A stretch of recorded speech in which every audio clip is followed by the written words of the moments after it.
double the weight of my Bible. That's a 73 book canon. 73? You mean 66. Did Catholics add extra books? Nope, that doesn't check with what we know about church history. Someone ditched 7. Guess who? Martin Luther? Bingo. Let's talk about the Reformation, shall we? Catholic Church has not always universally accepted the apocryphal books. The apocryphal books weren't universally accepted until a universal council in 1546. At the Council of Trent, over a millennium and a half since those books were written, and they were accepted to counter the Protestant Reformation. The apocryphal books were placed in Bibles before the Council of Trent. They were placed in a different section because they were not on equal authority as the rest of the scripture. Jesus nor the apostles ever listed out the names of the individual books because they knew that the Jews already understood what was inspired scripture and what was not. When Jesus told the Pharisees that you err because you don't understand the scripture, the Pharisees didn't say what scripture. In Romans 3:2, Paul tells us that God entrusted the Jews with the oracles of God. This would include both writing down his revelation and preserving that which was written. The real reason why Catholic apologists want to cast out on the Jews knowing what their own scriptures were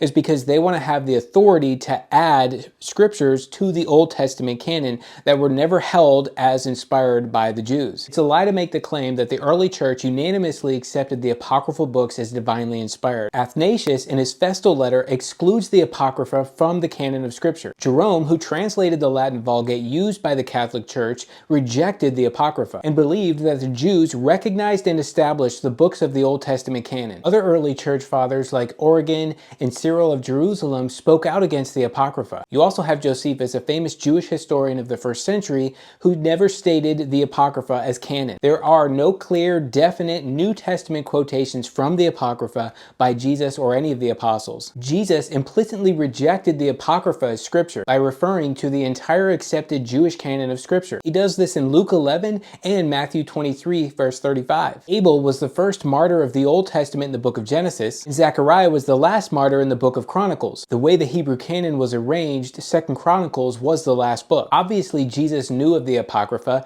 and did not include it in this reference. The apocryphal books are not prophetic books. Even 1st Maccabees acknowledges that there were no prophets in Israel in that time, but there's other reasons why the Jews didn't accept the apocryphal books as divinely inspired. One reason is that it condones the use of magic. In Tobit chapter 6 verses 5 and 9, we see advice given from an angel, making the claim that smoke from burning a fish's heart drives away evil spirits. In Judith 1:5, it incorrectly makes the claim that Nebuchadnezzar was the king of the Assyrians. All scholars know he was the king of the Babylonians. Hey, come along with me in a book-by-book summary through the entire Bible in chronological order with extra historical backgrounds and insights from a Jewish perspective. Just comment summary below and I'll send you the details.